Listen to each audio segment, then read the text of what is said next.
A lot of people are nervous about using AI for video. They tell me, I don't want to sound fake or I don't want to lose my voice. That concern really makes sense.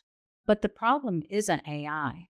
The problem is how people are trying to use it. I'm Wheezy, and I work with people who don't want to perform on camera. They just want to speak clearly and feel comfortable being themselves.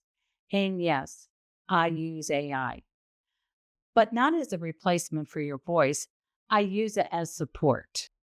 Here's the mistake. I see it all the time. People ask AI to write for them before they've decided what they actually want to say. So the words look polished, but the delivery seems stiff.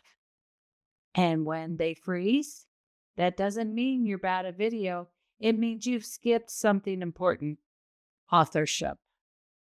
AI works best after you have clarity, after you know what you're trying to say, what you believe, how you naturally speak. That's why I teach in this order. First, you think, then you speak it out loud. Then, AI helps organize or refine your message, not the other way around. AI is a tool. No, it's not a coach. It can't feel when your shoulders are tense. It can't slow down when you're trying to rush.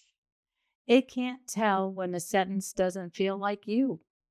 Confidence doesn't come from tools. It comes from feeling comfortable with your content and from practice. If this structure helps you feel more steadier, I'll leave my 4P video method below. It's simple, it's calm, and it keeps you in charge of your voice.